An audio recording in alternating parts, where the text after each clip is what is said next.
talking about? What kind of things that we would normally consider charitable things is he not talking about? Okay, food and clothing and housing, the things that we would think of when we talk about donating money to AMVETS or, to soup kitchens or whatever. So you can look at great art even if you're starving. It was cool, okay? And some people have said this seems to be kind of weird. Why did Carnegie do this? One biographer has made an interesting argument. I offer it to you only because I'm not saying this is the explanation for Carnegie's behavior, okay? It's just kind of an intriguing argument. And plus it dovetails nicely into what we're talking about with Horatio Alger, okay? As we said, there was this, in the 19th century, there's not just a fracture between rich and poor, there's a fracture between two kinds of money. What do we say? Between old money and new money. And Carnegie was classically new money, but he was not classically educated. Okay, all that. And what did we say was one of the arguments that old money made about new money? What did they say that new money was not? Not sophisticated, not classy, not culture, right? Well, let's face it, Carnegie, he wasn't the kind of guy who could make art, okay? Not the kind of guy who could make music. He wasn't an educated guy. He often said he was, in fact, claimed that he was kind of a rough speaker and not very good at that. And so if you can't become educated, if you can't make art, if you can't appreciate art, then how do you get your name associated with it? You fund it. You buy it. And so the argument that's been made is psychologically that what Carnegie had been doing was he was donating to the things where he felt less like he shunned. And so as a result, by donating to them and getting his name on them, that he became associated with culture and the arts and education, even if there are accomplishments he himself could not obtain on his own. And so that's one thing. It's a very intriguing argument. I don't know if it's true. I throw it out there, but because it fit nicely into our discussion with Horatio Alger, I thought I would toss it out there because it's a nice point. Did he have children? Yes. Did he marry them? Actually, he cut them off for most of his money. He decided that they better have to do their own rags to riches thing as well. Interestingly enough, some of the people, there's been a resurgence actually in the very wealthy doing beneficial giving. The Bill Gates Foundation and Warren Buffett, who's pledged, I think it's like 90% of his fortune upon his death to go entirely to charity instead of. They're trying to get a whole bunch of people to sign up. Yeah, they're trying to have signed pledges for that they're going to do it. And Gates himself has stated before, I don't know if this is still true, that he plans to actually have his kids not inherit a lot of money because he wants them to be able to work their way up. What's he consider? I'm not Bill Gates. I've not looked at the will. I don't know. I just, guys. 1% of his wealth would fit him pretty nice. Yeah. Well, 1% of his wealth would fit me pretty nice too. Keep me in bow ties for at least a year. Okay. So there it is. So there that was. Now so here's the thing. So let's talk a little bit about some of these. You mentioned Carnegie. Let's mention a couple of these other robber barons and these colorful characters. We mentioned J.P. Morgan. J.P. Morgan was the banker's banker. He was not the wealthiest of them, but holy shit, was probably the single most powerful. Out of New York, he could do almost, wow. Okay, J.P. Morgan, because he was in banking and had so much control over the financial markets, he could get investors together and he would lock them in his study. And they would argue over what to buy or sell for the next day. And they could literally change the market overnight. And multiple times, there's going to be times where there's various financial crises. He says, okay, you guys buy this, you folks buy that and whatnot. And the next day, the market would change entirely. He had that much control over the market. We'll see later that he actually had tremendous control. In fact, he almost single-handedly is involved in altering the role of the Panic of 1907. So it's a huge deal.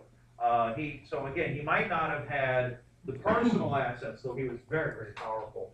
And boy, if in New York, if you want to do something, and if he was pissed at you and he decided you weren't going to do it, it did not happen, okay?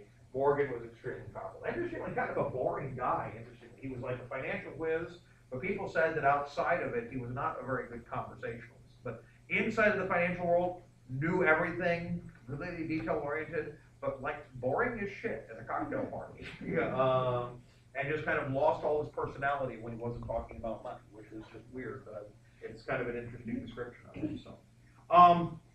And then, of course, we have people like the Rockefellers. Now, the Rockefellers made their money off of what?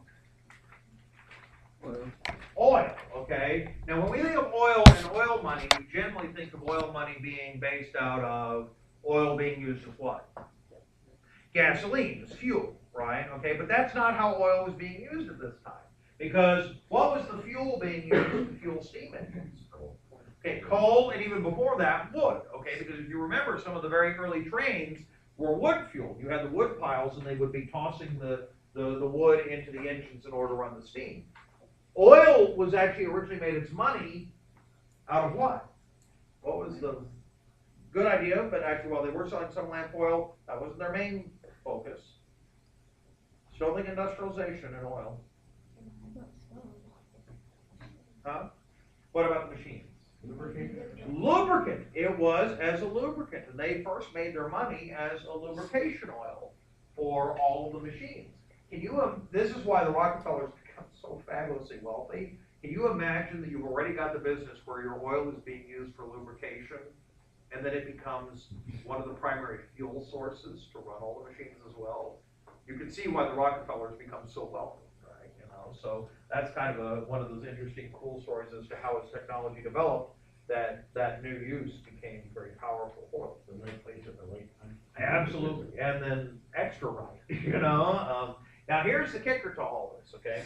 So a lot of these were kind of intriguing characters, and they're intriguing characters, these robber barons, and they're all very colorful. They have their own personalities and their own ways of doing things. But one of the things that then asked is, what do the robber barons want? Now, if they're going to become a real robber baron, a captain of industry, what is it that they want in their part of the market? What is their goal to get a what?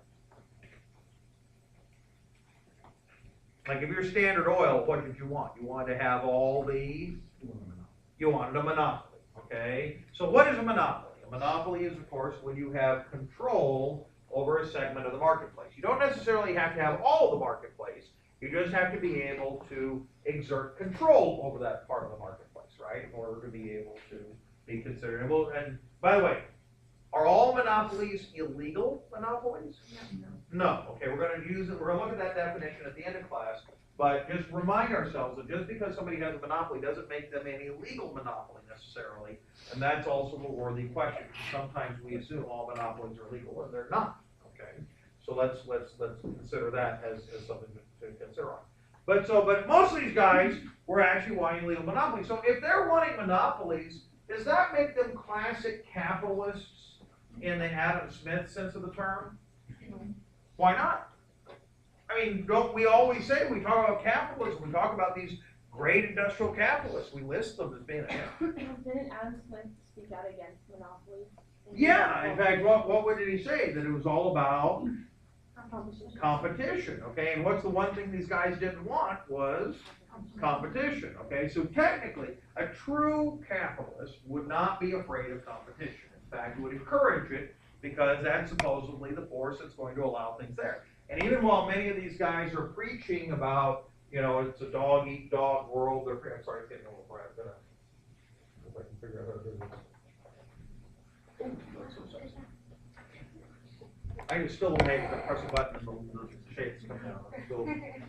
I'm like a kid with a new toy. Okay.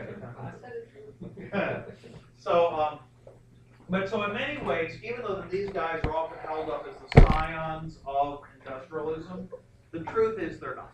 Okay, not in the sense, they're the scions of industrialism. In terms of classical capitalism, a monopolist is not a capitalist in the way we would think of it. Okay, in the sense of that they should be there. They were entirely for laissez-faire. There's no question. They didn't want the government involved, but they weren't for competition. And in fact, this is going to create that tension that we mentioned, which is that even while there is a desire for laissez-faire, what is there not a desire for? Competition, right? And this creates the question, because do these monopolies, do they go away due to the invisible hand of the marketplace? Do they magically disappear all on their own? No. So one of the questions is going to be, which we're going to get to at the very end of this part of the lecture, if there's no role for the government to